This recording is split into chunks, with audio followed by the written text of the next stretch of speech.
Yeah, we've learned the hard way. That's something that you have to do. Because So, Riverside for some reason doesn't work for me all the time. and a lot of it can be just the internet itself. We're doing all this stuff online, and 20 years ago, you could never dream of doing anything like that. And now we are doing it, and then we're surprised when it doesn't work. Yeah. Seems so silly. I could go into full screen mode now. See, I know how to do that now. I can actually put myself into the full screen. I am going to also open up the chat because I'm not seeing it right now. And I want you to know that you can post anything in here, like your links, your Instagram, if you would like to get additional people into your own little part of the world. If Instagram is what you use, if you have a website, you're welcome to post. We will be going over watercolor today, Mary. I see you asked that. I will do some watercolor today. I've left the document open that I was creating originally in the last session. And I'm going to be using some of those elements, but we're going to work on a couple of other things too, because I definitely want to try to go a little bit slower today. So those of you who are here live, can ask questions if you need to, and stop me when you need to figure out something with a little bit more detail. I definitely want to be able to help you a lot more than I felt I did on Monday. All right. I don't know. Should we do any more ice breaking stuff or should we just get right into it? I can switch now to my camera, which is what's going to be my iPad. And can everybody see my camera at this point? Yeah. I'm going to admit there's more people coming in. Okay, so now I will not be having my focus or attention on the chat. So you guys can just blurt out any questions to that you see coming in the chat, okay? Lindy, Yeah. anything you need to interrupt me or whatever. And also just keep a look at whether or not we've got people joining or needing to be admitted.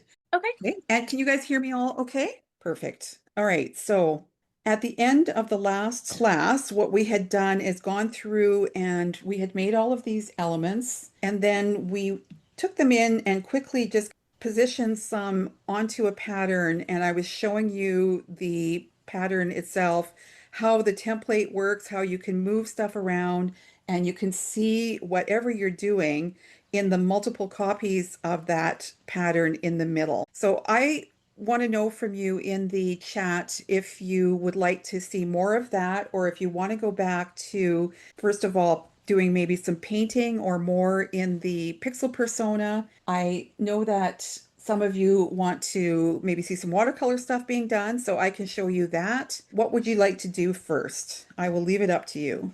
So I've got this flower here. What, anything in the chat there No, not quite here? yet. Okay. Oh, okay, we do got one. So how do you add the assets to a particular asset? That's coming in from Nicole.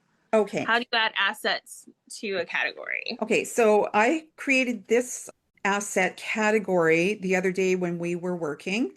And in order to add this asset to here, I would go to where the actual subcategory has been created. So you have to have a subcategory. If you don't have a subcategory, you can't add in. So you go to the subcategory submenu, and then that's where you see add asset from selection. So if I click that, you'll see that the flower is going to pop right in here. Okay. She said it keeps going to default. I'm not quite understanding what that means, but the way I do it is I am in the asset gallery studio setup thing here on the side, right? The main one. And then I go to the top and I add category. Okay, so I'm making a completely new category. And I'm going to put a number 2 at the front because then it'll pop up right below the one we just did. And I'm going to call it new category. I'm going to hit OK. And so you'll see that pop up here in a minute. And that category, I can't add an asset into at this point. I have to create a subcategory. So I do that. I add the subcategory. Right now it's just called assets, and I can go to this submenu and rename it. So this one maybe we'd call flowers and hit OK. And then once it renames, I can just add asset from selection, which is the top choice there, and then that's added in. That's what you needed? Okay, great. Thanks, Nicole.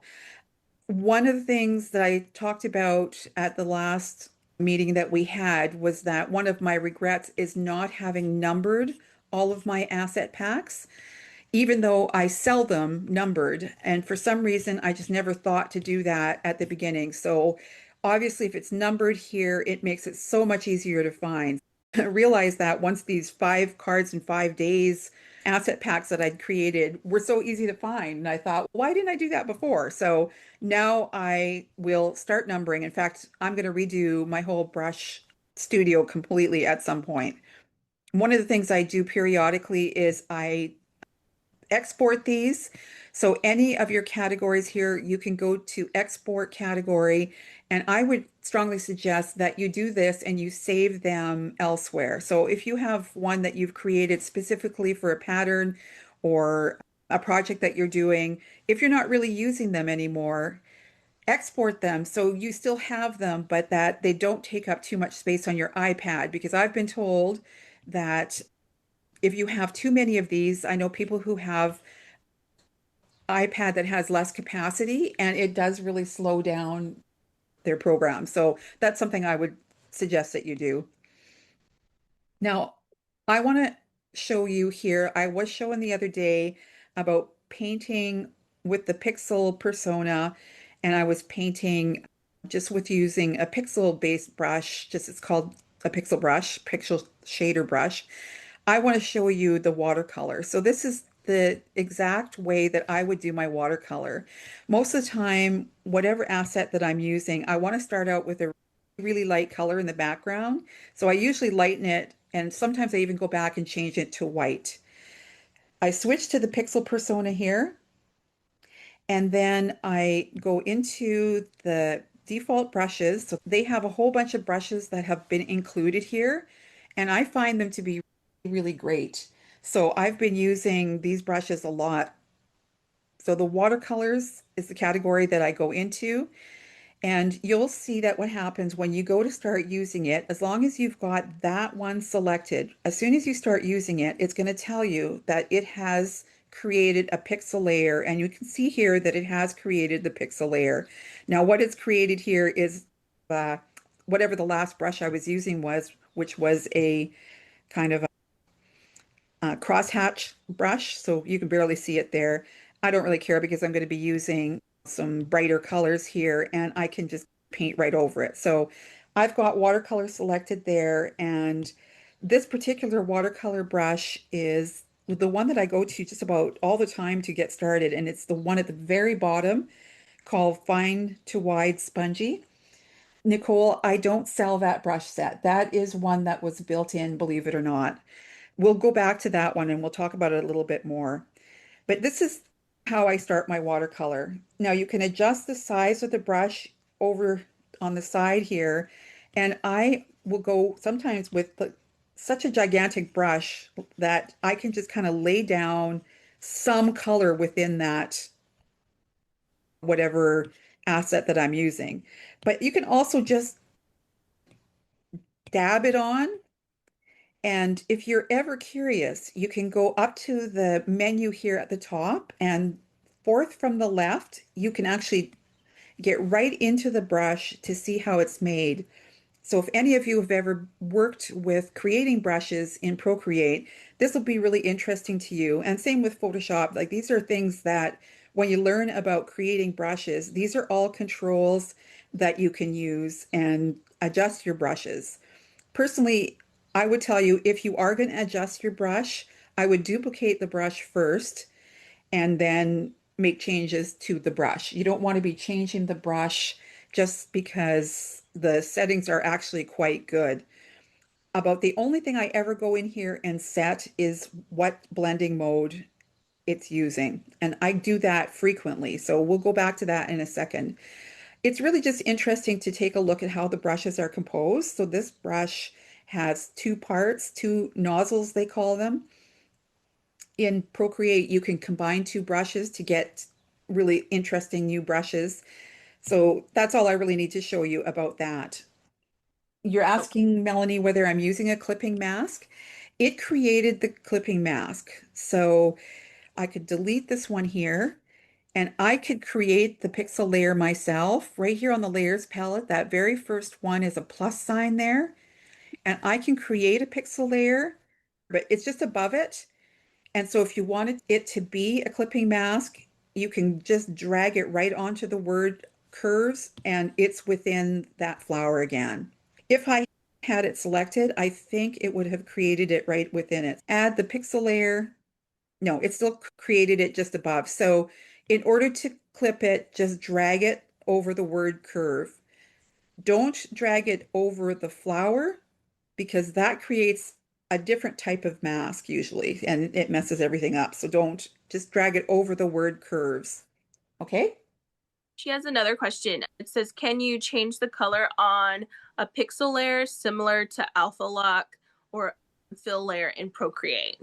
Can you change the color? Yes, you can. And if you don't mind, I will get to that in a second. We'll just cover the rest of the sort of brush stuff that I can tell you, and then I will show you how to recolor because that takes us into something called adjustments, and I'm going to show you that in a minute because there's a few things that we can do. Okay. And one last thing, there seems to be like a little bit of a glare on your iPad. I don't know if it's from your overhead light, but it's right over the control panel. So I think it's making it difficult to see. Is that better? As long as the lighting is okay. That's my overhead light off. Yeah, I think that's better. Okay. So what I wanted to tell you about the brushes, like I said, a lot of times I go in here and I will turn off the multiply, so multiply blending mode. And the reason I do that, I'll put it up to normal. So normal is the very top one on the list. So if you go to the little right hand or left hand arrow and tap, you will be able to get to normal. Or you can tap on the word and you get the whole list showing up here, which you can scroll through. But what normal does is it stops it from building up. So if I had it back to multiply, you would see that if I'm painting, I'm getting the darkening of the image. If that's what you want, that's great because I do use it a lot for that reason because then I can build up these kind of blendy bits. But if you don't want it to, you want it to just stay as the exact same color, that's when you would switch it to normal, okay? So just that's the one thing I want to show you there.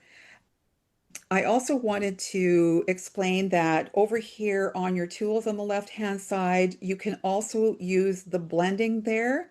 So the smudge tool, you can use any one of your brushes with it. So you could use that exact same brush and then use it to smudge together. So I don't know if you can see it, but here I'm actually smudging these colors in a little bit and getting them to blend. So that's a nice additional way that you can control. I also love some of these that have a little bit of texture, like the salty wash. I'll go a little bit darker and I'll see if you can see that. Now on the side here, these controls are also for your brush. So not only can you control the size here, you can also control what they call the flow. There's a little dot right beside the little teardrop at the bottom, and that little drop, if you hit it, will give you this other menu which shows you the hardness or softness of the brush.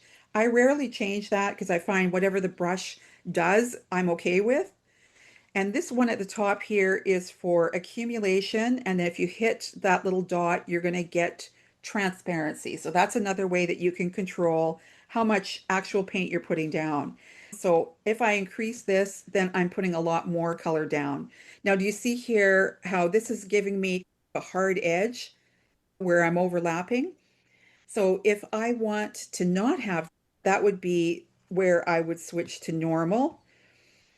And most of the time that will help to soften it up. And also right here, this control where it's right beside no stabilizer, there's a little kind of a water drop. This is giving us what they call wet edges with watercolor. So this is really just in the watercolor that you'll find this. that wet edges is what's giving us this sort of a dark halo on the edge of this original dab that I put on here. And if I turn that off, then I'm going to get that easier to blend smoothish edge. So if you're getting the hard edge and you don't want it, then you want to turn that off. It's off when it's gray, and when you push on it, it turns it darker. And that's when you know it's on, and you see how you're going to get that kind of a dark halo around the edge, which is sometimes an effect that you want. So I've made a mess of my flower here, but I'm going to just do this around the edges. I'm going to go to wet edges. I'm going to add some more color. Let's try a flat kind of bristle. So this has given us a completely different look. You see how we're getting a little bit of a rough edge there. And I'm putting a little bit of that around here because I know that I can now go in and use my smudge tool, and I can do a lot of work with it to blend this together. Now, this is one thing that I think is super annoying, is that on every single other brush, the size is at the bottom here on the bottom left-hand corner. And for some reason, this one particular tool, the size is at the top, and this is the strength. So this is how much it's going to blend out for us. So that's super annoying, I think, but the size, you can go bigger here and you can really start to blend and create effects that are very watercolor reminiscent. So I'm going a little bit bigger, and you see how I can just, it's almost like I'm adding almost pure water to my watercolor that I've got sitting there. So this is the way that I build up these different shades, and I start blending and get it to look like I've done it all in one pass. Now, the other thing that is inherent with watercolor, in my opinion, is having those really dark edges. So quite often I'll go back and I will get a really dark version of that brush, and then I'll just start dabbing in some dark areas, and especially around things like this where I'm trying to build contours. So I'm trying to go darker where it's deeper and then darker on the outside. So you can go really big, you can reduce your opacity, and you could build up parts of it, reduce your opacity, and you could build up your flower to be quite dark on one side. And it's starting to look really realistic, in my opinion. The more you do this, the better it looks. Any questions? Now, the I other think thing oh, sorry. I think the comments are just that it's a really cool process and how you're working with the media to make it really look realistic. Okay, great. With watercolor, I also love to just surprisingly put in little bits of other color here and there. So I'll often do this where I'll choose another color. And this would be a good example for when I don't want wet edges. So I'll turn that off, and I'll just dab here and there and put just a little bit of additional color in there. And I think that really helps. A little bit of pink often looks really good when you're working with reds, just a touch of it. And this is just, we're only at this point using the watercolors in this set, but we also can go to there's a category here called spray and spatter. And here you can get some really neat effects, like just little bits of paint has spattered onto your image. And I use that one quite a lot when I'm building up backgrounds. So that's really neat. And you can, of course, go in here and add a layer anytime. I'm going to go beneath the flower and I'm going to add a pixel layer. And so I could be putting those spatters and things in the background.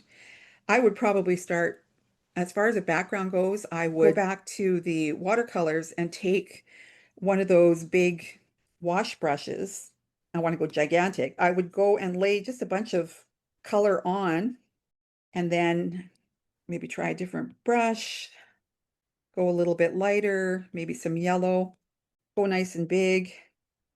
And then I would do a lot of blending with a big brush. And just because you started with watercolor doesn't mean you have to stick with the watercolor. You can go in at any point and grab a different type of paint. And I like adding gouache because I often would work with gouache and watercolor at the same time because I could get the gouache to be opaque. So here I could use a gouache brush, hang on, and just paint on some other details. Sorry, for a second there, I thought it wasn't painting, but I could paint with, I'm going to turn that wet edges off, and maybe this isn't the best choice of brush. Oh, I went back to somehow watercolor. Sorry about that. Go back to gouache, and yeah, there we go. Now I'm getting, this is a canvasy brush, and so I can build up some really nice background by adding some of this texture in here, okay? So I do that a lot. You've seen a lot of my artwork, so you know how that works. And that's one of the things I wanted to show you. And I'm not going to be in a hurry to get off this. So if you guys want to stay, as long as you're asking me questions, I'll stay and show you stuff. But this would be the way that I would do the background on one of my bouquets. In this case, I want to just right now, though, take a minute to show you the changing of the color of the flower. So you were asking. Can you show the smudge tool again, just briefly? There was a question about that before you switch to something completely different. Okay, let's go back to that background and let's just say I have all this texture in here, but I want to smudge it out a little bit. I don't want it to be so prominent. The smudge tool, that's the one that looks like a finger with an eye drop. And I would decide on which, I could use any of these brushes to smudge with as well. So I'll go to a less grainy brush, and with it, I can now smudge out some of that detail. So that's where I would use it. And I use the smudge tool a lot for doing things like the blending. So if I changed my mind or I had too much of those little water spatters on there, I might use the smudge to just smudge a few of them a little bit just to soften them up. Like here, there was a lot, so I could maybe just smudge them a little bit to just make them a little bit less prominent. Or right here where I've got these dark edges and I want to just blend them in a little bit. And right now I'm on a gouache brush doing that. So you can mix and match with the brushes. I would also, in this case with this flower, I would add another layer. So another pixel layer. So it's above the layer that we've been coloring on. And on that layer, I would then use one of the brushes. I actually like these gouache brushes for this reason. And I would pick a deeper color, maybe a brown. And I have to move it out of, okay, this is a flower that is a compound shape. So if you were at the other session, you heard me talk about compound shapes. What it is, it's made like a donut, right? It's got an opening that shows through. If we want to separate those curves, we can go back to the Affinity Designer main persona there, the vector persona, and go to the edit menu and we can separate the curves. So here you'll probably just see now that center bit has popped out and is separate from that flower. So now we can go back just this quick to the pixel persona and we can start painting within that circle. And you see how it has just constrained right to it. And I actually use these textures a lot to make the centers of flowers because they're quick. I would possibly add a pixel layer below it. So I'm going to move the texture to the top. And that pixel layer that's below it, I would go back to the watercolor and paint a bit of a brown. So I'm painting the whole thing kind of one solid brown, and then I'm going to darken. And remember that you can just pull down on that color dot to darken. And I'm going to go smaller. And with that watercolor, I'm just going to darken the edge a little bit, maybe a little bit bigger. And then I'll just start getting smaller and darker and building up the edges. And you can see how I'm building up that contour of the inside of the flower. I'll turn off that texture for now. Oh, I guess I had painted some texture on there already, so I can't. But you can see how I can gradually darken. I can get to the point where it's even practically black on the very edges, and that's helping to make it look like I've got something with contour. So the bigger you do the shadow, like the wider you do the shadow, is the deeper and rounder your item will look. I'm going to switch to the watercolor again. So I'm going to reduce the opacity a little bit here, but I'm going to do a little bit more darkness here. And then I'm going to start to get less opaque and bigger and lighten my color again. And you can see how I can build that contour of the watercolor really nicely to show the real depth of that. I would go back to my flower and really build up the darkness around the inside there as well. So these are all things that you're going to want to experiment big time because it's just so much fun. Like this to me was the greatest part was the discovery process.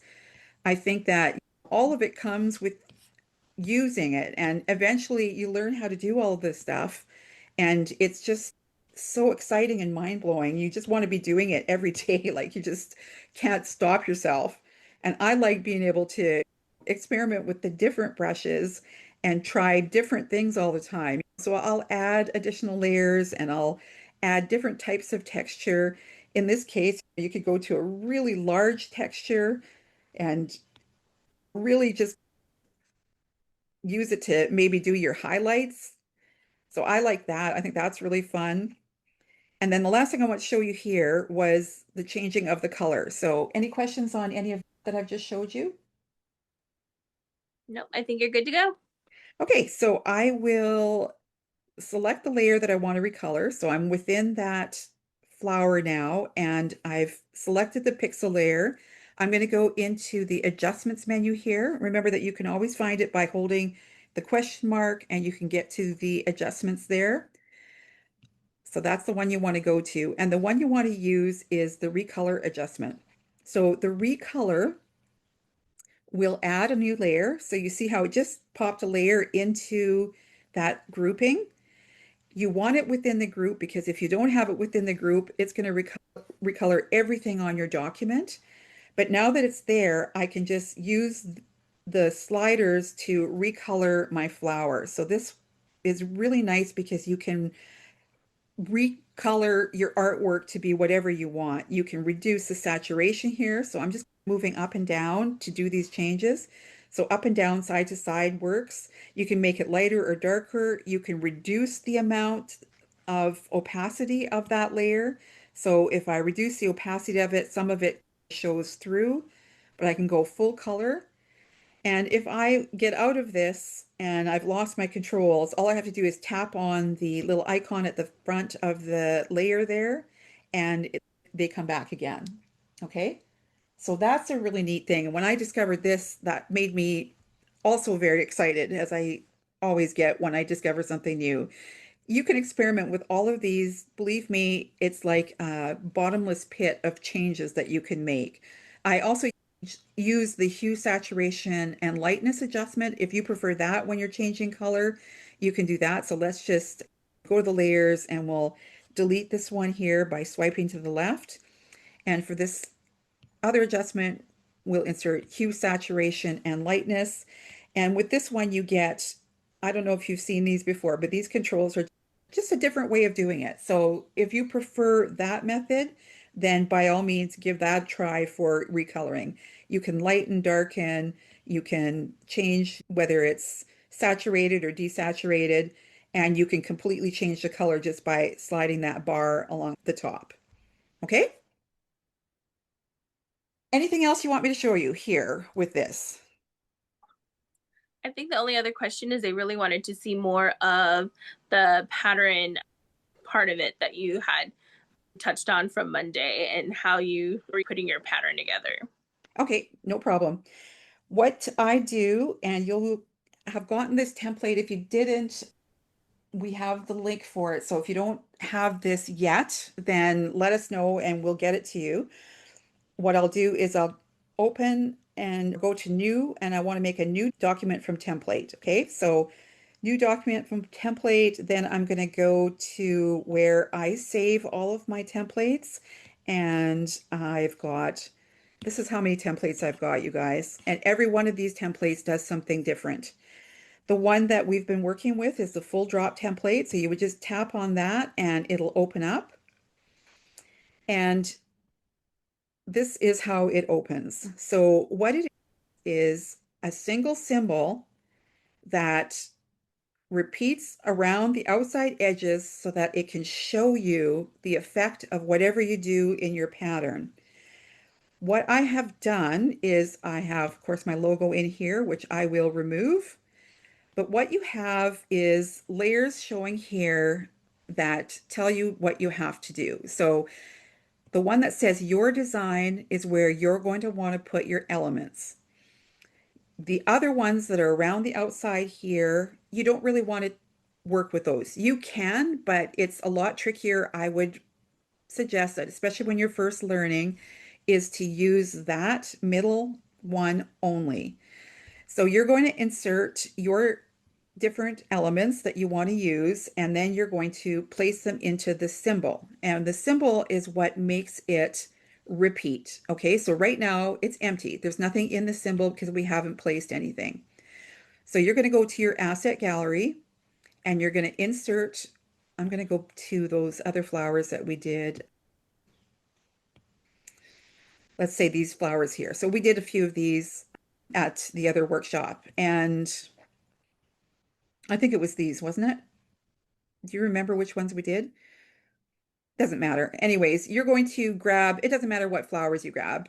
For fun, let's just throw in 2 or 3 here. So I've got 2 flowers inserted, and as you can see, they're not in the repeat. So in order for them to be in the repeat and to see them in all of the squares there, what you want to do is I usually just move them right into the middle area there. And then you want to pop them into this group that says your design. You got to make sure you get it above the rectangle, and then you'll see that it repeats everywhere. Now, once you have placed those first 2 in there, you can hide or even get rid of that rectangle. I save it because sometimes I end up using it as a clipping mask. And you know what? I can see that the color on the screen is like super yellowy compared to what I'm seeing here. So I apologize for that. Mine is really peachy, so your color is a little bit off. So I hope that explains basically how the template works. When you are exporting, like you're going to export this for Spoonflower, you're only exporting that middle square. So that's the actual size of the document. This stuff on the outside is just there for you to be able to plan, okay? I have to take a quick drink here, you guys. Okay, so in order for a pattern to work, if it's a floral pattern, you definitely need greenery. So I would insert the greenery. And you can see that as I'm inserting things, a lot of times they don't go automatically into the symbol that I'm working on. And I don't really mind that because I think it gives me a chance to look at them and see what size they are and stuff. And I've got assets that are really small and assets that are really big. And because they're vector, it doesn't really matter. So I would grab a few things here, maybe another flower that I can work with. And then I would take those 3 elements and drag them into the repeat. And now you can see the effect. And of course, it looks really crappy because it hasn't been positioned or anything. But this is where, to me, if you're like a person that loves to do puzzles and things, this is like heaven, being able to really try to make it work. So a lot of times I will duplicate some of the elements. So I just double tapped on the command controller and I duplicated that. I would maybe flip it so that I've got just a little bit of a pattern going on, maybe almost trailing. I know I've had people who say they have gone and tried to do the trailing floral class with Bearbell Dresler and find it to be so hard to do. It's so hard to follow just because it's in Illustrator. anyways, yes, then you just start moving things around. Now, this particular plant I know I had it in two parts so that I can actually separate them. And right now I've got pixel like coloration within them, and I can turn that off. Those are just the ways I had saved them into my asset gallery. But you can, of course, create assets based on the idea that you have for your pattern. Is there anything here that anyone has questions about? I feel your pain, Angie. Illustrator takes a long time to learn thoroughly. I found that Illustrator was so hard to teach. I taught it in high school for 30 years and it was painful. I had kids who would be in tears because they just could not get it. So it was a very difficult program. I find that this is just so much easier, and especially if you have the templates. And in my classes, I show you how to create the templates. So that's one of the things that you do learn when you're in my classes. I also teach you how to plan your patterns, how to draw them out beforehand if you want to. You can easily have had nothing in here, and let's just turn all these things off. And you could have added a pixel layer. Let me turn one thing on, but let me put in a pixel layer and I'll go to the pixel persona and it's going to repeat. Whatever I draw here is going to repeat. So let me just grab a pencil. I'm going to grab my favorite pencil, which is a 6B, sort of a darkish mechanical pencil, and I'll make it black. And you'll see that if I'm drawing and planning my pattern, I'm seeing it here. So I could be planning the greenery first, which is probably something I would do, is plan that greenery first. Now you can't go past the line with the pixel layer.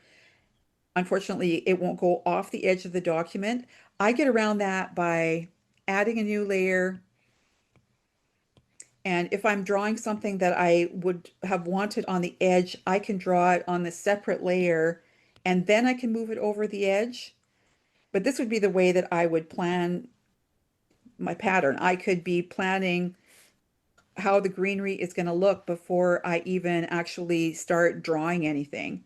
And at this point, I'm really being very rough here, but I could plan all of this stuff. What else could I do here? Just some other, just placeholders for things. And then I could actually just start drawing. I wouldn't have to use the shapes like we did in the other little workshop we did. So for the other workshop, what we did is we inserted, so we went in and grabbed something like the cog tool and we used it to create our flower. So we would take the outline off, create the basis for our flower, reduce the number of petals here,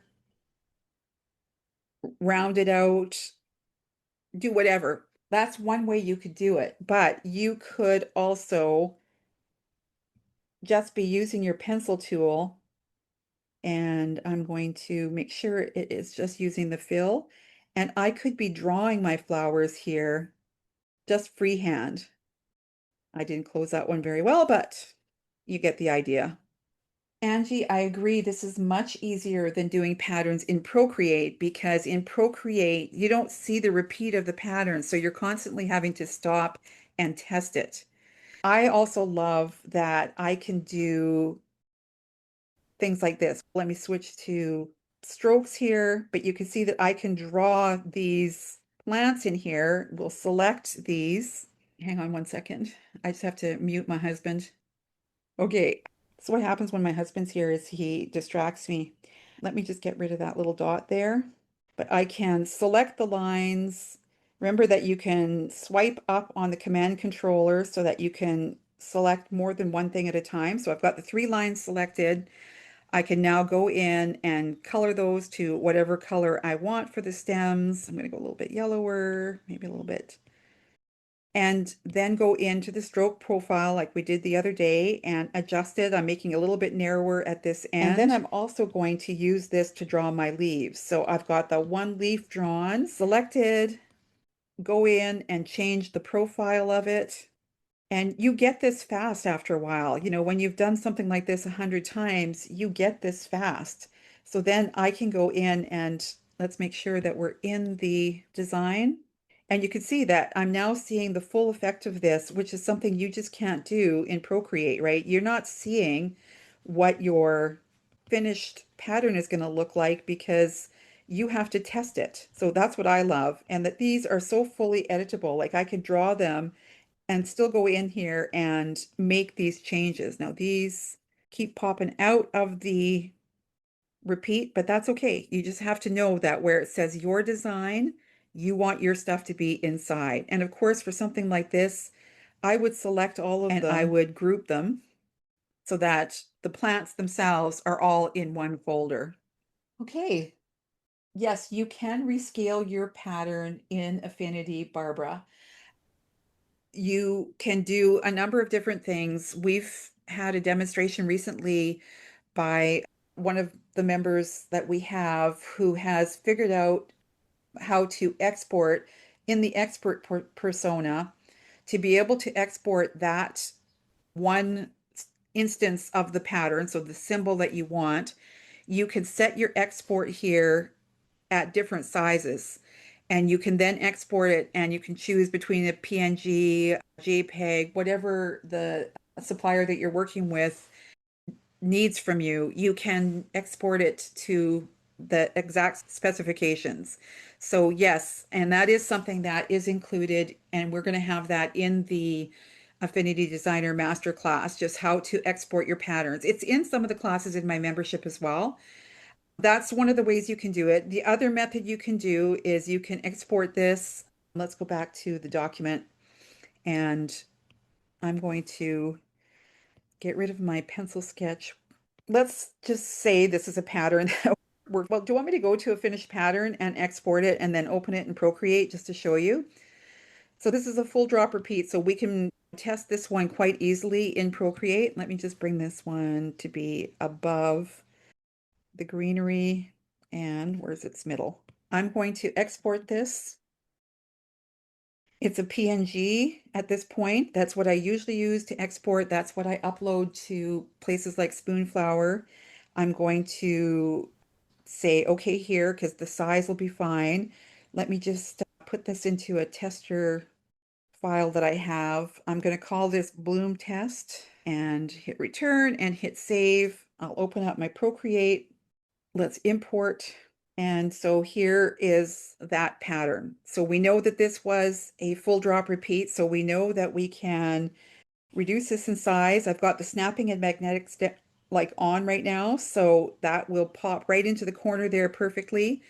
And I can duplicate this and test it. So I'm going to also duplicate. First of all, I'll just swipe those two together and then duplicate and oops, I'm moving both of them. And there you go. I've got a test of my repeats. That's one of the things I do before I would upload a pattern to Spoonflower is I always take it into a pattern tester. Now I test it myself on my iPad. I've also used online pattern testers like Tila Cunningham's Pattern Playground, and the pattern tester by Mandy Corcoran also works quite nicely. I just feel like sometimes it's an extra step. I'd rather just test it here on my own, and then I can zoom in and see if it looks okay. So that's one of the things that I do. And yes, I don't know. What else do we want to work on today, you guys? Do you want to talk about the bouquet and how I do the bouquets? Sure. There was one question about as far as using Affinity versus Procreate and what program do you see most people using? Is it strictly Affinity or is it strictly Procreate? And so maybe if you want to touch on just the key differences and why people are turning to Affinity now over Procreate. As a professional, I'll tell you that I mainly use Affinity Designer because it's faster and I get vector patterns. So the sharpness of the pattern, the edges of those shapes that I've drawn stay sharp and clean no matter what. And sometimes you have to enlarge a pattern really big. So having those sharp, clean vector edges is a huge advantage. So I do that. I also do it because I can use my templates and because it's more efficient. I can just work so much faster creating a pattern in Affinity Designer than I can in Procreate. Now, there are lots of people out there that are only using Procreate and still are doing absolutely great with their repeat patterns and their selling on Spoonflower, for example. It does boil down to be just like a preference thing. If you start licensing your patterns, though, I think you're going to find that you're often asked for vector patterns. 90% of the people that have been out there doing patterns, for the most part, let's say in the last 20 years, have been doing Adobe Illustrator. Now, with Affinity Designer, we can create SVG files, so we can export AI files, like files that can be used in Illustrator. So that's a really big advantage. I don't know if that answers your question fully. Is there anything more about that that you'd like to know? Someone asks, where can they find your templates? Are they only available for purchase? Do you ever do freebies? I know we have one included for being part of what we're doing today, but where can they find them? I do sell them. They're in my artist resources. I sell them for about $24.99 each. Those of you who are in the membership, I see a bunch of you here, and thanks for coming, by the way. All of those templates that I create, I put them in the template club. So monthly, I release a new template. So at this point, I think the last one I just published is template number 20. So there's lots and lots of templates to choose from and lots of really good ones coming. I can't wait to show you. So I've been really improving my template game. I'm making it easier and easier for people to use them. So I even have started doing it so that the symbol that people are replacing, so if they want to pop in their own flower, they can just do it on the side. They don't even have to work within the template. You can also buy the two, like we've got them in two sets of 12, and we've called them the power packs. We've got the power pack one, which is 12 templates. The first 12 templates that we did in the template club, which is like your full drop, half brick, reflected repeats. I can show you a couple of them if you'd like, but I can show you how they work. And the first 12 are in the Power Pack 1, and then Power Pack 2 has the new ones, and there are some that have not yet been released. So they haven't even been shown to my membership yet because they have to wait. Yes, Barbara, the membership is $24.99 a month. So you basically get your money back just from templates. Almost every class has either a free template or free assets. I think it's a lot of value packed into the membership. Some people don't like to belong to memberships. Therefore, I do also the standalone classes. So I have my three main classes that I do every year, which are the Procreate Foundations, Affinity Designer Foundations, and now this brand new Patterns Masterclass for Affinity Designer.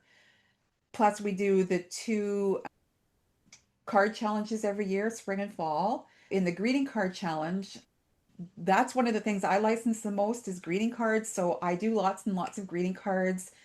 I've been hearing so many amazing reports. Some of the people are actually here with us today. Some of my students who started with selling 2 to 3 cards a month, now selling hundreds of cards a month through a website that I recommend.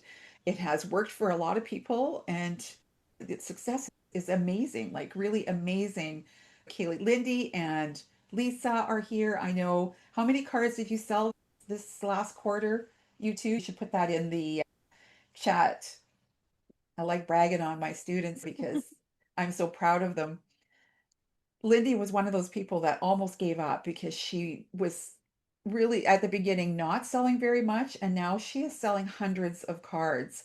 So the greeting card challenges are in the membership, by the way. There's the free challenges from spring and fall of the first year.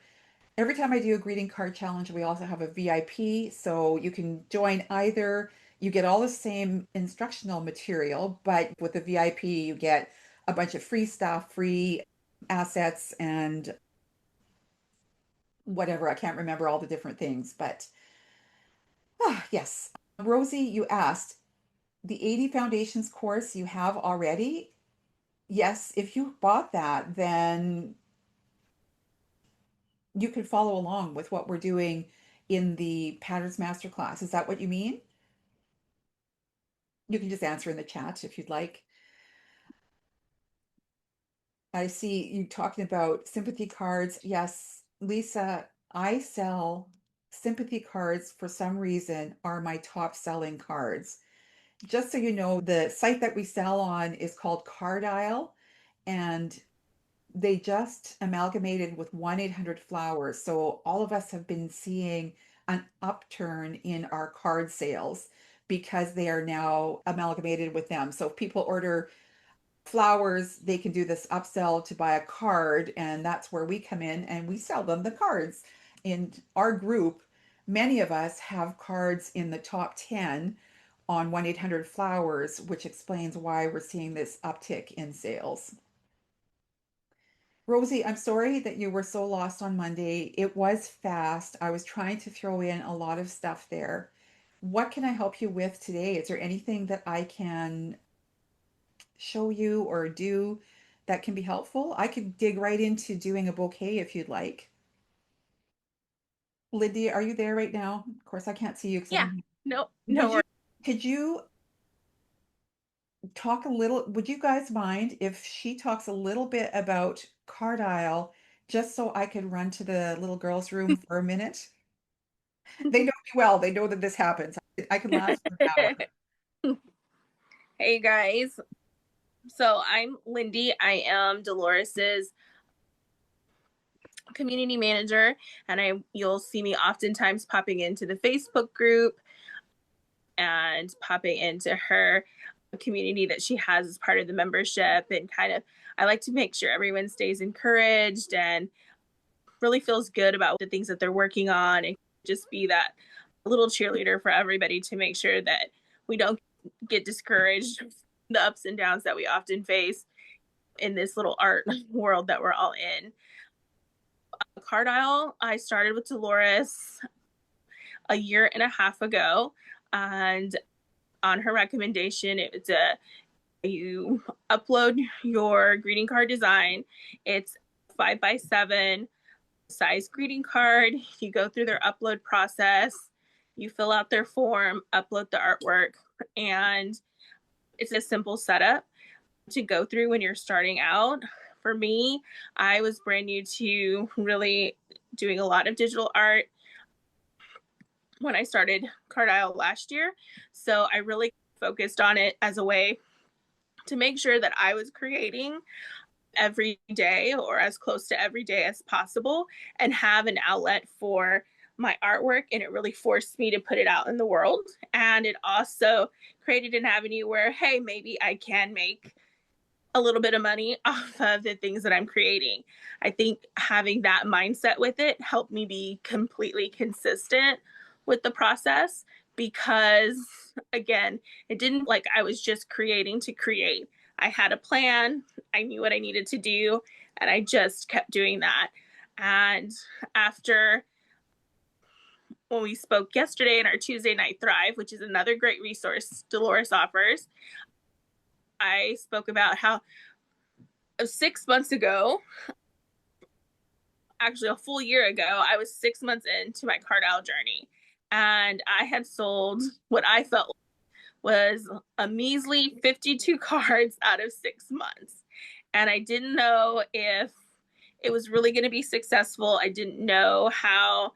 I just felt like I'm not being seen. I'm not making card sales.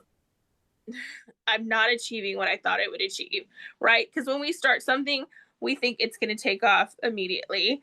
We have all these high hopes. We love to think that this is just going to go viral. We're going to be set and it's going to be 100%. No, it takes a little bit of work. It takes a little bit of figuring out. And I had to have a very real talk with myself and say, okay, do I keep going? Do I quit? And I decided, you know what? I think I'm going to keep going. I'm going to keep creating. I'm going to just try, give it one more shot. And I was like, let me just do another month, see what happens. And then before you know it, I started to really start selling cards. So I keep talking about the 6-month mark before it finally really started to click for me. And here I am a year later from that, finishing out the quarter with 721 cards sold. If you told me that a year ago, I would have never believed it. And I think that it's just been an incredible journey. And I think sometimes as we're on these creative journeys, staying committed and staying consistent are the two hardest things, especially when you start to feel that adversity come in. And so I think with Delores, she provides so many levels of community that you can be part of. And her ability to really, she's walked the path that everybody's trying to walk.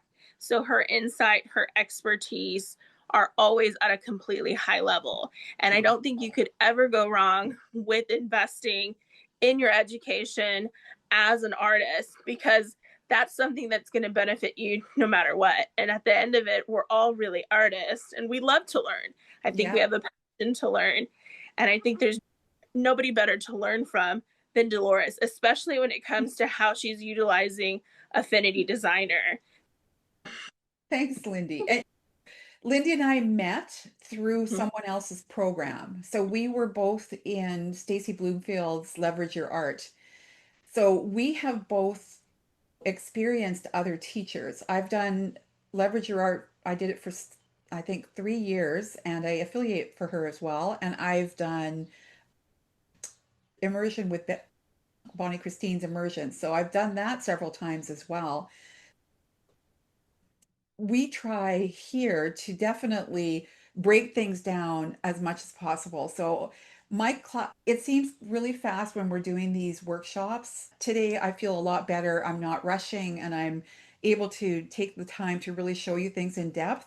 One of the things I like to do is go slow in the classes. So I've had students who are in, let's say, the second or third class Affinity Designer, and they say, you know what, there's a shortcut you can do for whatever. And I'm like, I know, yeah, it'll come, don't worry. And the next class they take, or the fourth class from that, they learn the next kind of level of stuff. Because I just don't want to slam you with everything at the beginning, because I find that sometimes with those big courses, you take them and it feels like so much pressure to get stuff done quickly. And I like to just be a little bit more mellow about it and spread it out a little bit more, because my observation, just looking back at my own learning, Adobe Illustrator, it took me years to really know it. It took me years. What I like about Affinity Designer is that they've taken the good stuff from Illustrator and they've put it into a program and kept it quite simple. What I have been discovering is all the cool new things that I can do that I didn't even know were in Affinity Designer. So if you go back to my Skillshare classes, you can see me learning Affinity Designer, because the first 10 classes, I didn't know what I was hardly doing. I was just going for it. And I just, over the 30 years of teaching in high school, sometimes I was learning things the day before I was teaching them. So I just learned as I went along. And the more and more I use Affinity Designer, the more like I'm just like, oh my gosh, look what I can do now.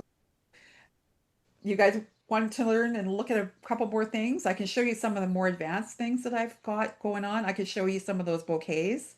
Let me just switch back to my camera. And what else was I supposed to do here? I have to unpin or do a pin and whatever.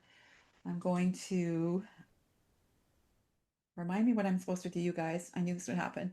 Pin? Is that right now? Pin it, yeah. Okay.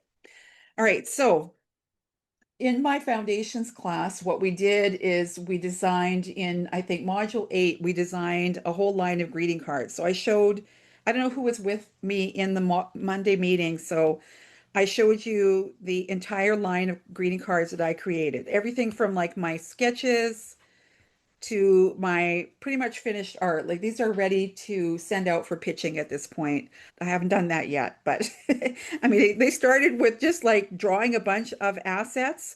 That's where a lot of those assets came from that I did that original workshop with. Take a look at some of these and some of the things that I created just with those basic techniques that I've been showing you. So some of those will look really familiar to you because they're flowers and techniques that I've been showing you in this last couple of days. So what I've also decided, since I have all those assets, I decided I'm going to do another greeting card line. So I've been creating these bouquets. So this was also one of the things that we did in the foundations classes. And it's basically the same idea. You can see all of the same assets being used. You can see most of these have textures, pixel painted in textures that I've done. So that's the kind of thing that I wanted to show you today because this is also a really fun experience to do. So these were the flowers from that workshop. These are those flowers that we did. Do you recognize them? They look familiar. And so I went in and I painted and I wanted to show you the beginning stages, what you do first when you're first starting out to make a bouquet. So let's just start with a new document. I'm just going to use a just 10 by 10 document, I think. I've got lots of presets here that I use. And I have created a brush set that I think we've put out on some of the emails. Kaylee, have we or not? I can't remember, but Sunlit Petals and Blooms is part of this promotion that we're doing. And amongst the items that are in that set are a bunch of vases. I've done vases a lot. So let me just show you that asset pack. So this is the asset pack that I just most recently created. So these are all flowers, flower centers, greenery, and these vases, right? So you could insert a vase to start out with, and you could create your bouquet based on this one. But let's just backtrack a little bit. I'm going to show you how to make one of these vases yourself.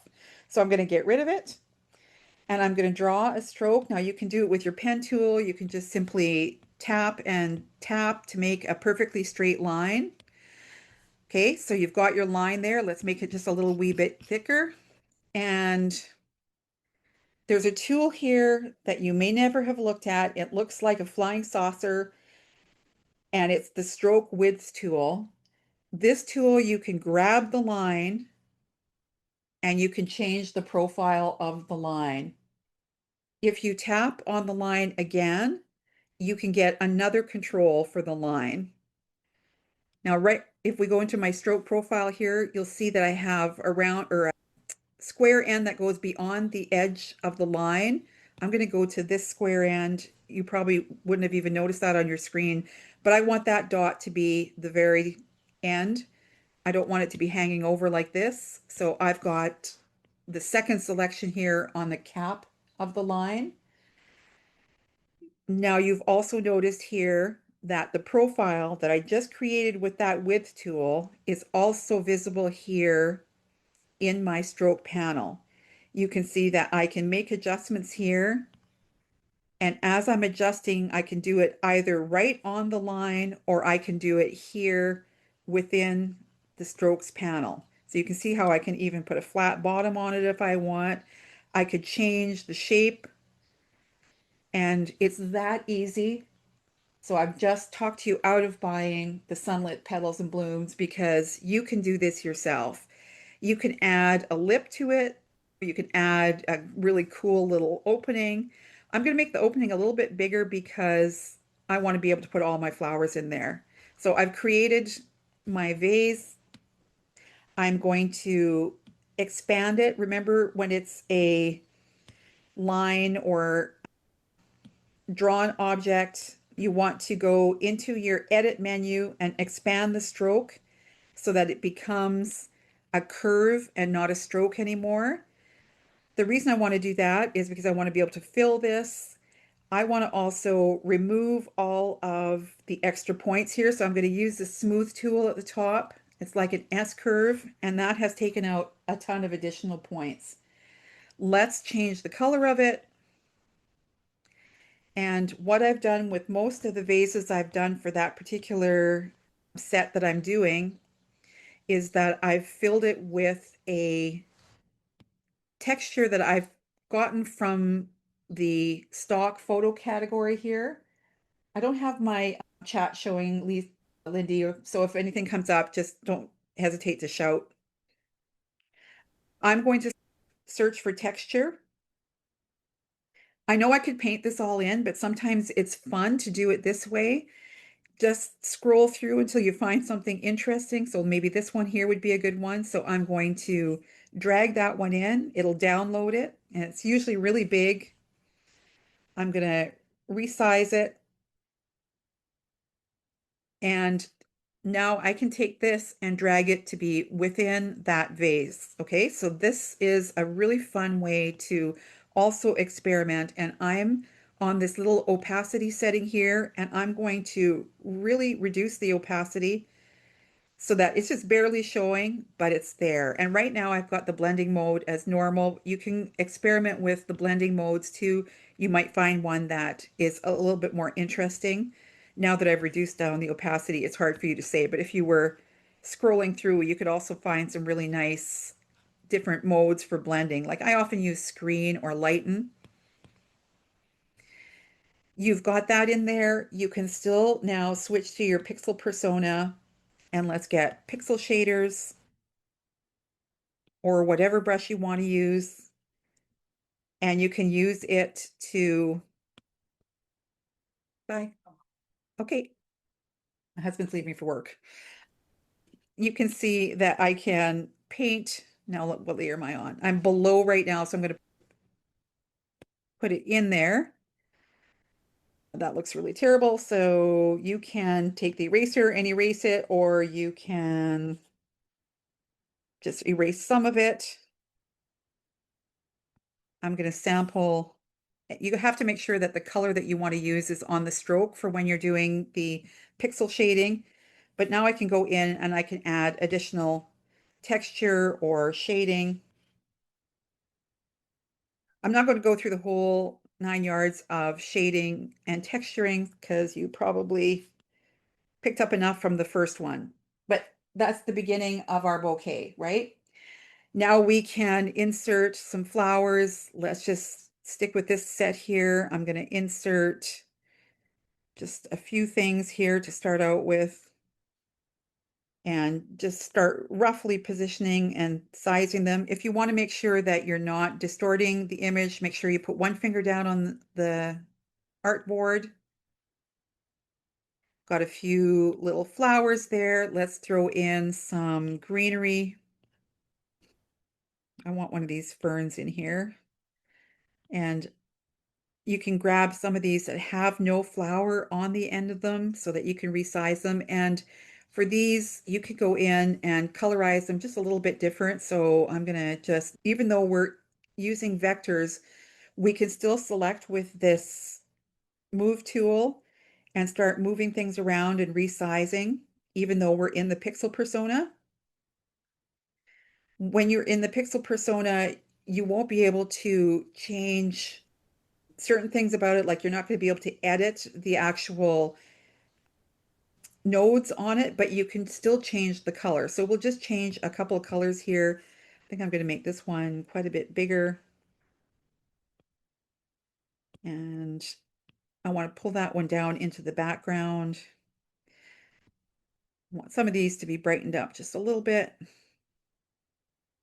Now this is all in one piece. So if I was to color it pink, the leaves would be pink as well. If you ever get assets like that, just grab that knife tool.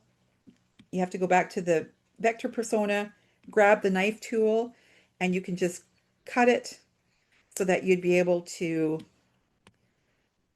Now it's in two separate parts, you can see here. So that's the leaves. I can color them separately. I would be fixing this up, of course, probably bringing that stem up higher. This one, I think I would do yellow.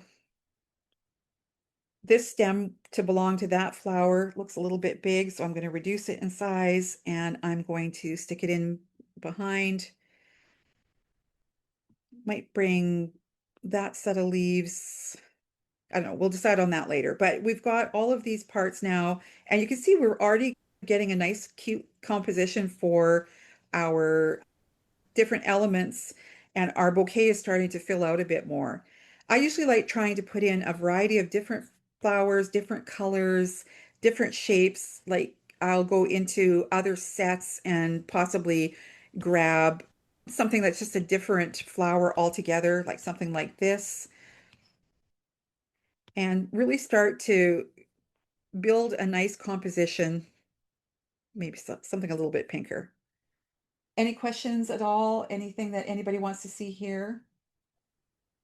I think everybody's just kind of mesmerized by everything that you're able to do. I think that's also what contributed to Monday. I know for me, like I think like with Monday, it was fast, but then I also just was I'm always mesmerized when people work in Affinity because I primarily work in Procreate.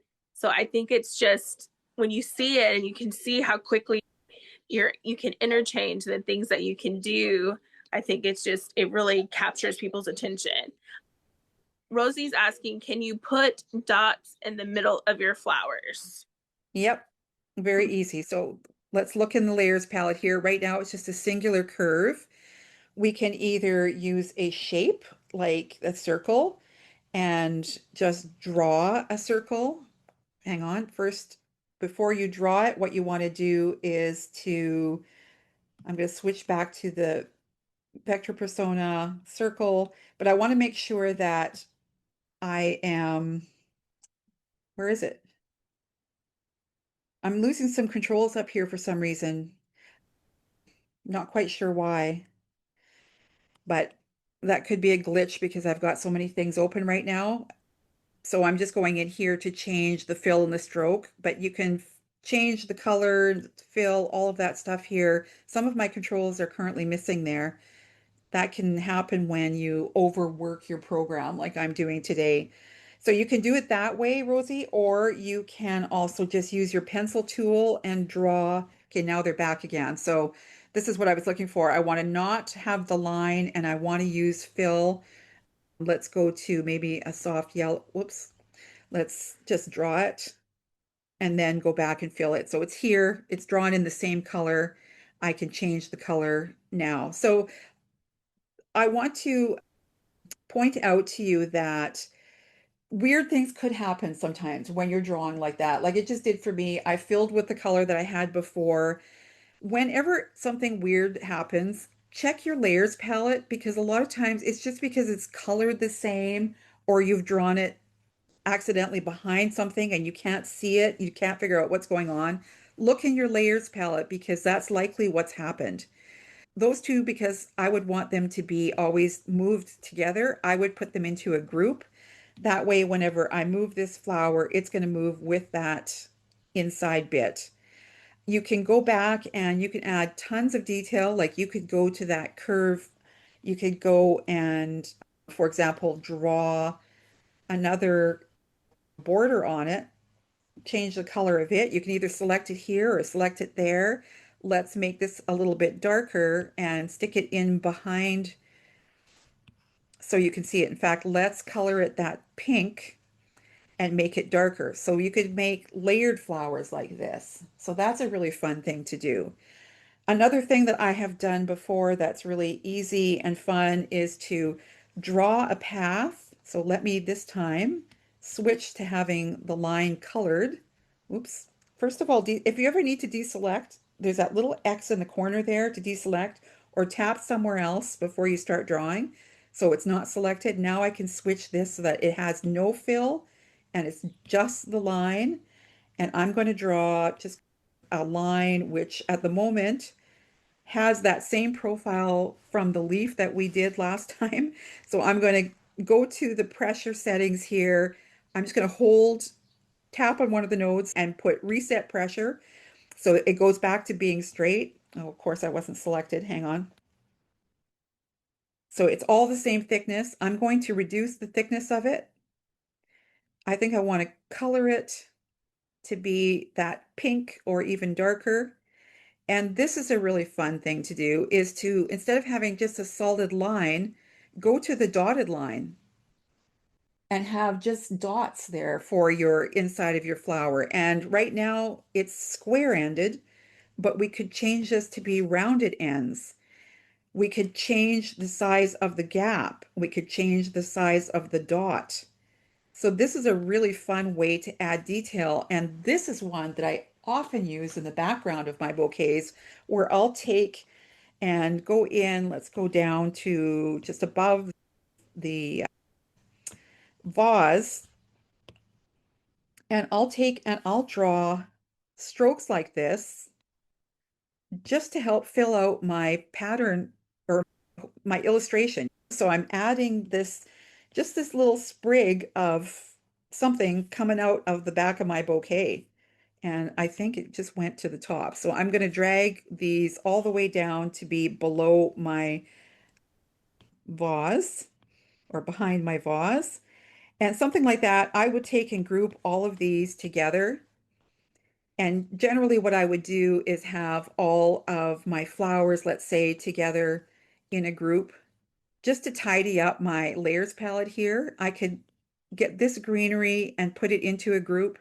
Sometimes you can't if it belongs to a certain flower, it's got to stay in a certain order, but I like being able to do that. And just for the fun of it, I never even thought of this before, but the other thing you can do when you're in the vector persona is you can pull a line, so that's still that dotted line, but you can go into the vector brushes, and there's some cool vector brushes that I use quite often. The engraving is the category that I'm looking for, but look at this, like how cool are these lines to have in the background? So again, that's something that you can control the width or thickness of it. And of course, we would drop that down to be way in behind. Oh, I guess I moved that flower's center away. This is another way that you can really fill out a background really quickly. It just did dots.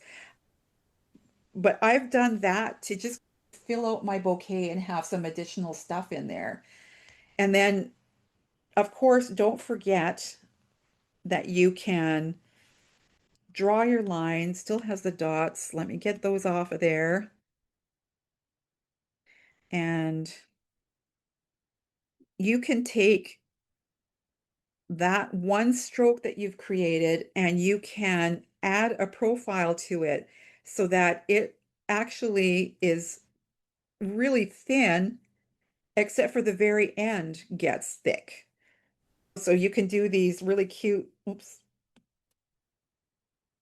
little curlicues that you can add to your bouquet. I'm getting too many things going on at once here.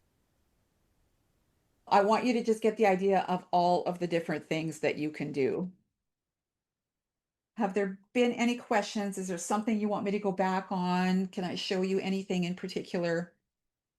So when you have it like this, can you also now go back in and do like shading of the flowers? You sure can. So now I'm just going to switch right back into the pixel persona, and let's grab just a pixel shader brush.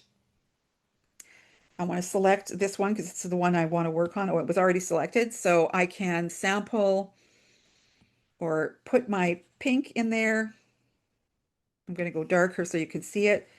But can you see that I'm painting just like that? I'm now painting in pixels, adding highlights and shadows, whatever I want to do here. And one of the things I like about this is, remember, we cut that one flower because we wanted to make the stem a different color.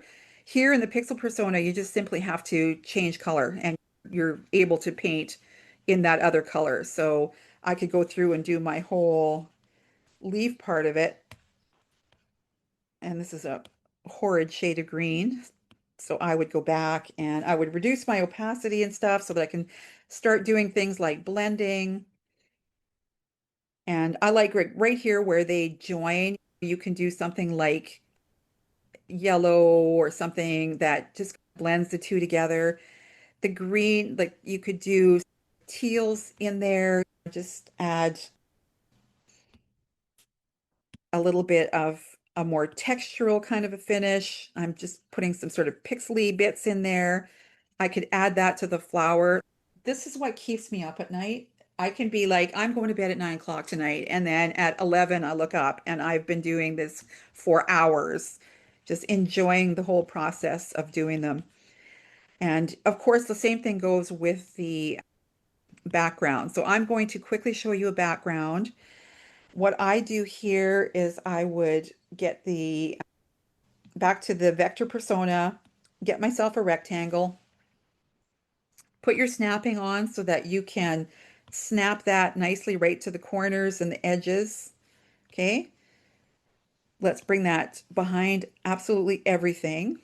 And we're going to fill it just with a light color for now. But what I want to do is go and grab a painted background. So I often will look for bricks or wood and do a search. Whoops, would help if I typed it correctly. And then just scroll through until you find something appropriate, but then just drag whatever you like, something that's really pretty, and make it big enough so that when you drop it into the rectangle, you can see that it's now clipped to the rectangle. You can reduce the opacity. You can still do anything you want to that layer. So that layer is the image.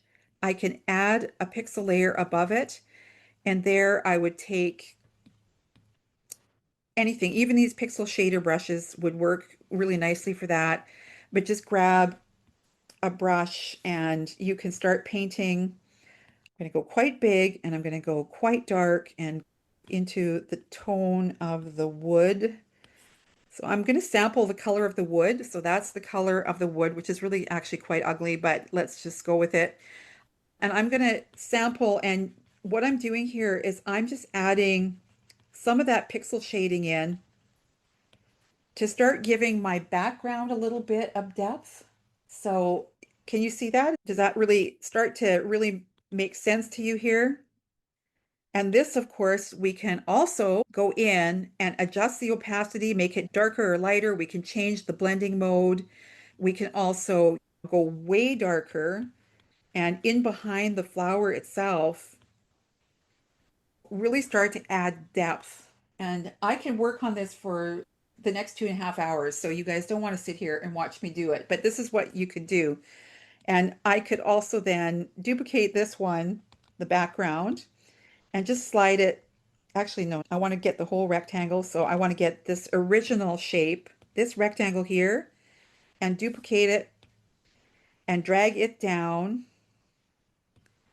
reduce the size of it, and let's get rid of the stuff in it because now we can go and grab, we don't even have to grab a picture. You could paint right in there, but let's just grab something else.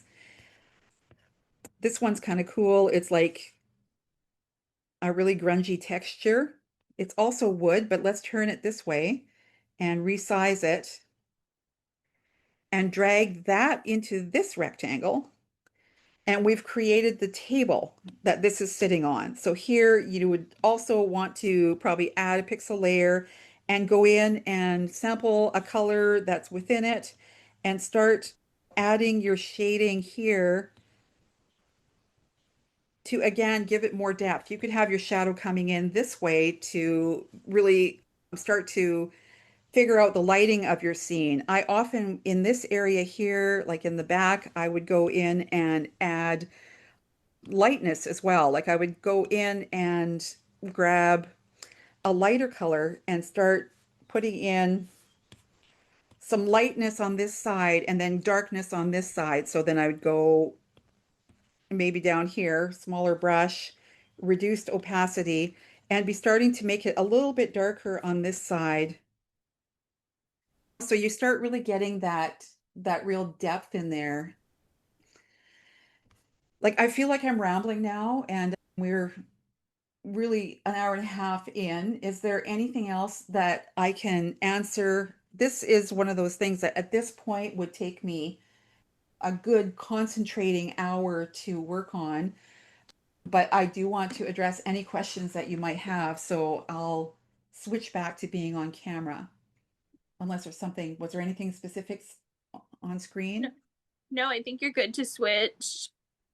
I think the other thing you don't always think about too, like with everything you've just created, say you weren't really pulling from the assets. You drew everything out. You drew all of those flowers out.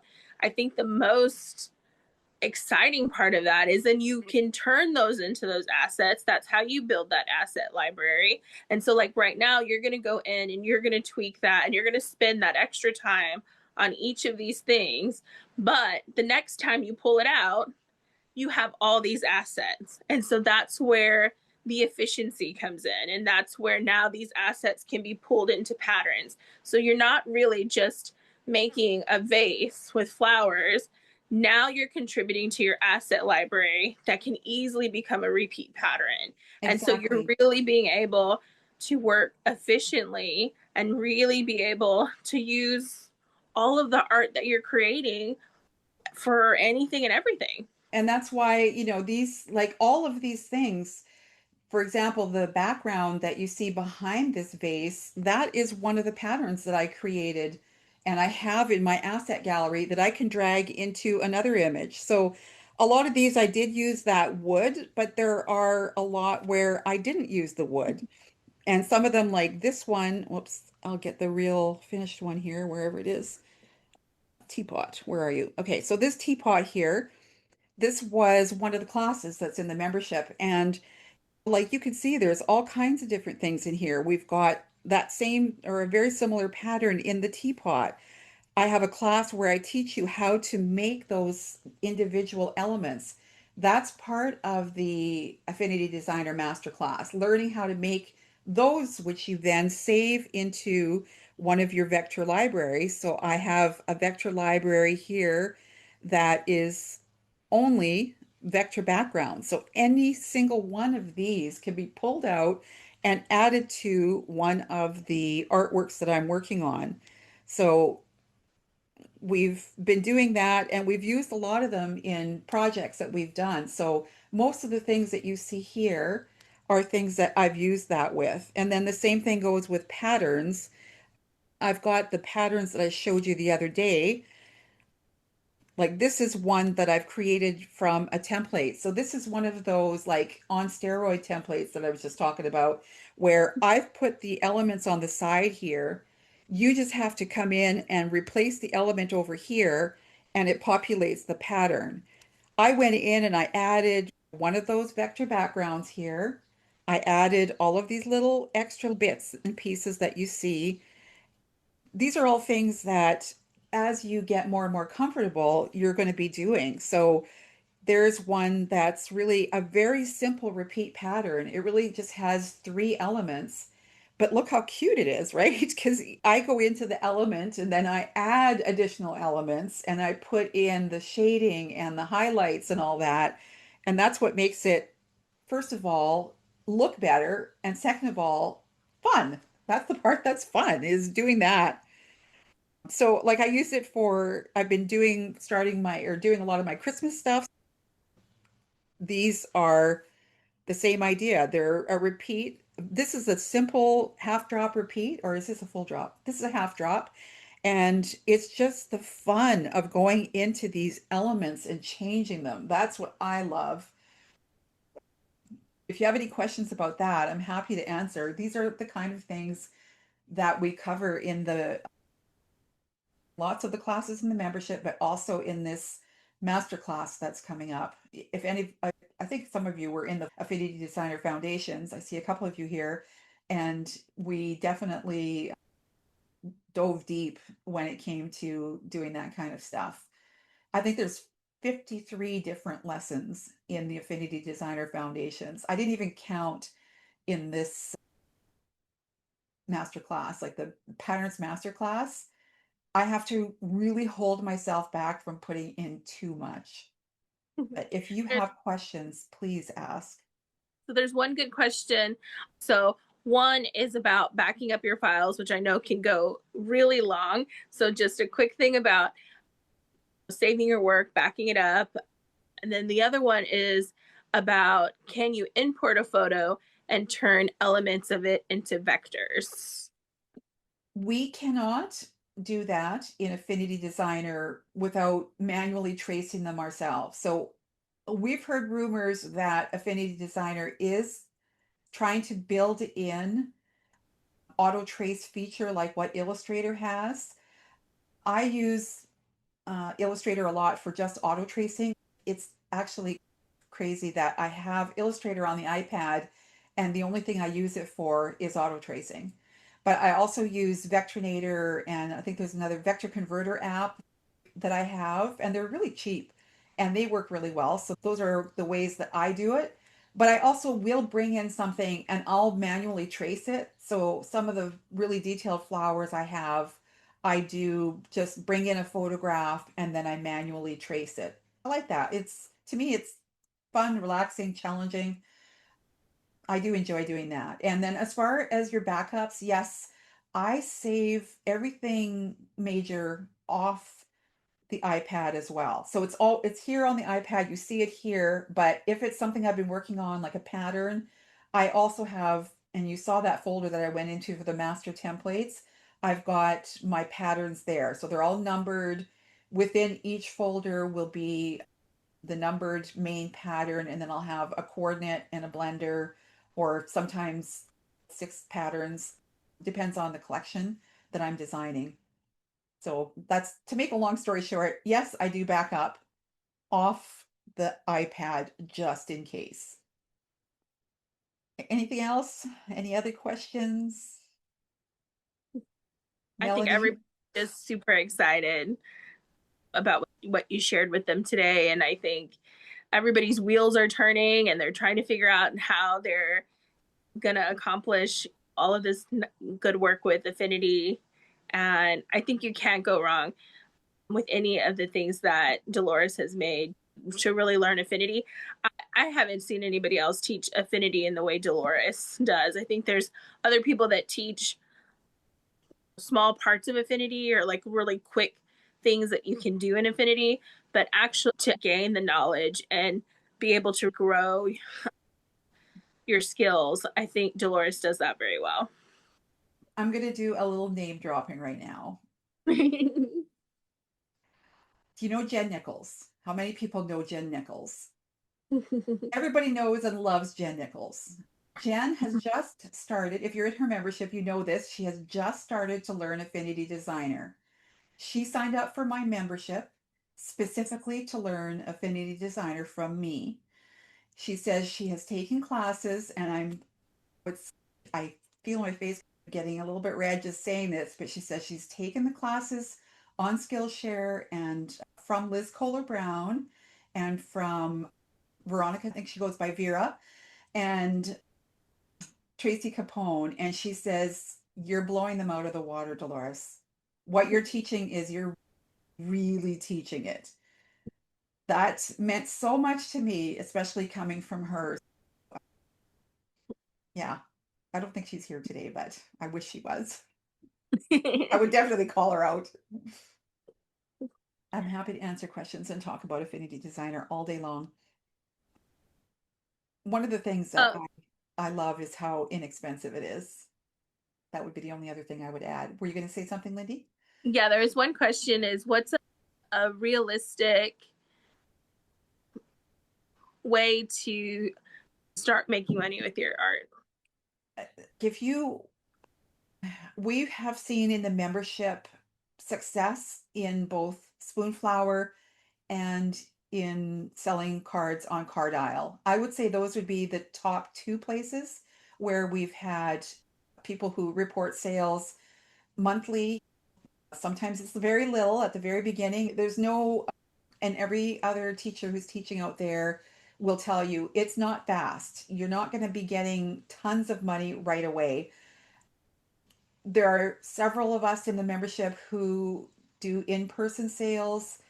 So it really depends where you are in your life right now, where you're at, and what is of interest to you. So the most important thing is to build up the skills and get that whole the workflow worked out so that you can produce a lot of work. The reason you want to produce a lot of work is because the repetition makes you better. It makes you improve your work. When you're not working, I'm not going to say work all day, work every day, but when you're not actually working on art, observe as much as possible out there in the wild, like first of all, stuff around your house, around your yard. Go to stores that have beautiful things that you love. If you love stationery, go to those stores and look at the stuff. See what's selling, see what's popular. And if it's in the stores and it's selling, it's popular. Those people are licensing their art. There's millions of artists, billions of artists in the world. There's only a small percentage of them that are selling in those stores.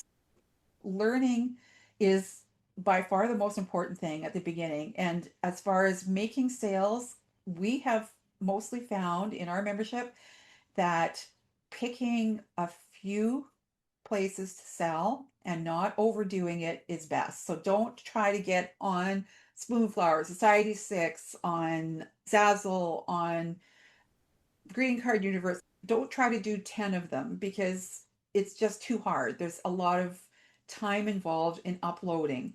So try to choose one and then really stick to it, because we've also found that the more you spend really nurturing the account that you have and trying to cater to the people who are buying from those sites, the faster you're going to be able to grow yourself on that marketplace. So what I would strongly suggest is that you shop around on those marketplaces to decide which one seems like it would be a good fit for you, and then do things like go into their most popular items or most viewed, or what else do they have as categories? Usually it's something like top patterns or top items, and you can look and get an idea of what's selling, and that will give you an angle that you can go in at. And it's funny because I personally, like I said, make a lot of money on sympathy cards. That seems to be my thing. I never thought that would be it, but I also make lots on anything related to family. And then we've got one of our members who did absolutely fantastically selling sister cards. And you had one too, Lindy. What was yours? You had one that was really popular. Oh, yeah, I have a sister card that's been pretty popular lately. And then for me, it's been grandparents, so grandmothers especially. I think because statistically, the majority of people that buy greeting cards are women. And they're a lot of times buying cards for other women in their lives. So I think grandmother was a really good one. Step parents are a good one. So bonus mom is another category that works really well. And some of the categories just come up as you work through the program more and more. You get to get a feel for what's missing, what's not really showing up, and maybe sometimes hitting those categories that aren't as competitive as a general birthday category, which would have thousands of entries. So I think, yeah, you definitely have to give yourself that time, and that no matter what you go into, whether it's a POD or whether it's actually holding your own inventory and going through printing and all of that, whatever avenue you take, it's going to take time, and it's going to take consistency, and it's going to take just being willing to try things that are maybe outside of your comfort zone. I know, like for me in greeting cards, a lot of the greeting cards that do really well on Cardile aren't necessarily my particular style that I would think that I would create every day. So sometimes we have to let go a little bit of what our own expectation is and just be present and trying to notice what's happening with wherever we're working and just be willing to try things that are new. Yeah, that's a really good way to put it. And I hope that answered your question.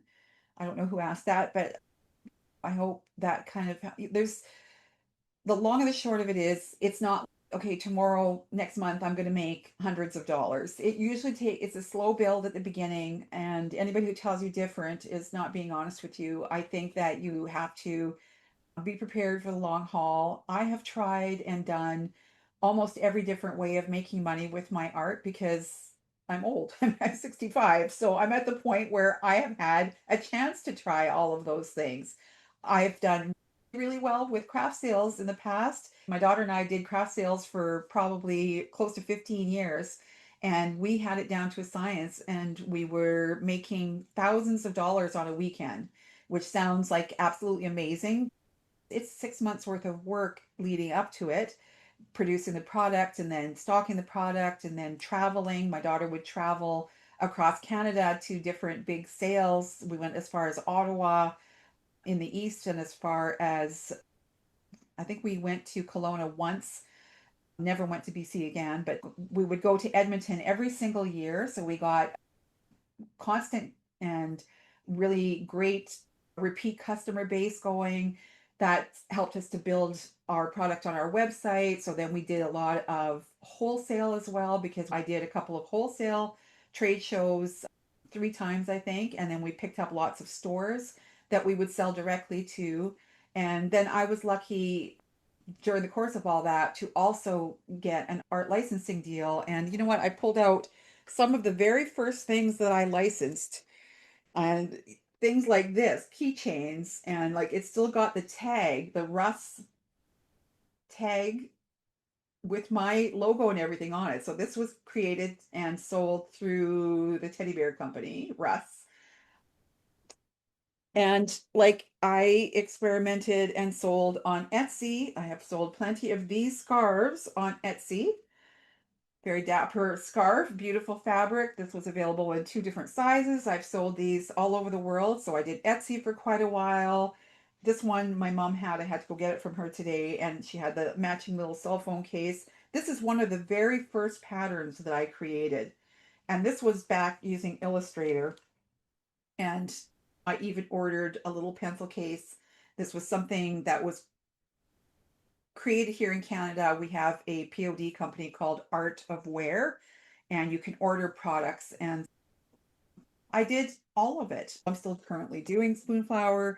I'm still currently doing Cardile. I also sell large abstract art prints, or not even necessarily always abstract. This is watercolor. This is a floral that I've created. So those are the kind of things where I would trace flowers that I have in my garden and then create canvases and sell them. This one was sold by Canvas Art. So I've licensed all kinds of things in all kinds of different areas. And the moral to the story is try it and diversify, try to do different things. And I think that's what I know for myself and somebody like Lindy. We have done the craft sale circuit, but we're looking for also other ways to make money that aren't so hard, that we can have money coming in without us necessarily having to be on the road and loading stuff and traveling and all that. I hope that helps and answers your question. Was it Tara? Did you have a question there? I didn't see that, you guys. Can somebody tell me if there was another question or a comment that I should be I addressing? think that was her question, was just about the monthly income and about making money from your art. I think she had a lot of good questions regarding that. Yeah. And that's something that we often talk about in our Tuesday Night Thrive calls that we do. And they're every Tuesday at 6 p.m. Central. And it's another great resource, even just to pop in when you have a specific question. I think everybody likes to hear what everybody's working on. And then we get into really good discussions about topics. I think yesterday we had a whole discussion about your portfolio and whether or not it should be password protected. And then we had another good second discussion where we basically did a little mini website review with somebody who was soft launching their website and wanted to show everything that she had put on there, and we were able to all give her really good feedback. So again, I think community is also what keeps you committed to your goals, and so Delores provides that in multiple ways. I think that's just another big part of it, because she is so giving with her information, and everybody in the community is the same. It's true. When we get together, I'm not sitting at these meetings and lecturing. We're talking about our businesses at those particular Zoom calls. I have considered doing a second one earlier or later in the day, earlier for me, that would make it easier for people from other parts of the world to join, because for some people it's really a hard time. I know, for example, Kaylee is on the call right now, and it's probably 9 o'clock at this point. 9 o'clock. I do want to do that. I can only do it if I have enough people that will join. We're going to, in the near future, poll and see how we can somehow add an earlier meeting time as well. But I love those meetings. They are the highlight of my week. I don't really have a huge social life. I have one best friend that I get together with, and my family. And generally, I'm not a person that goes out a lot. We'll go out to eat and things like that. But I love getting together with this same group of girls every week. And we've never had a guy come, have we? But we have had a kind of a core group that is just about always there, and lots of people just come and go. There'll be people who'll come for several weeks and then they can't show up for a while because they're busy, and then they come back again and report on what they're doing. We all try to have a chance to just talk about what we've been doing that week, or if we've got a big project going on. We love to celebrate each other's wins. We have lots of fun, just banter back and forth. And I'm always like, okay, we're going to do an hour tonight, you guys, because I'm really tired, or I have a headache and I just want to do an hour. And we're almost always at least an hour and a half, sometimes even longer. And I mean, we've cut it off once at 2 hours. It was like, okay, we got to go, because we probably could have kept going. But anyways, anytime you're ever wanting to just talk about your business or ask questions, it's a great group because it's got such a variety of different people in it that are all doing something different. So, some new messages. I finally figured out how to open up the chat. Rosie, you're so sweet.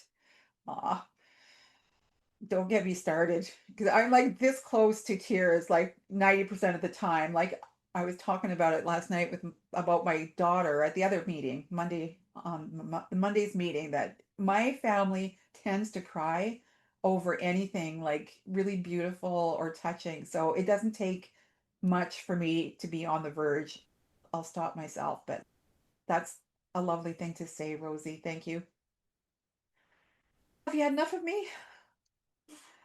So we could probably end this meeting for today. It's been super, super nice hanging out with you. I have so much I would love to teach you. I could go on forever. That's why my membership has 200 classes in it.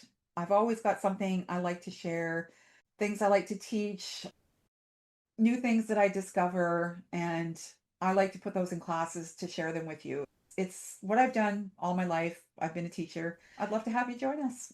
So any questions at all, just send me a quick email. You don't have to join now, but just know that it's there anytime you need it. Okay. Thanks so much for hanging out with me today. I'm going to sign off now. Bye bye.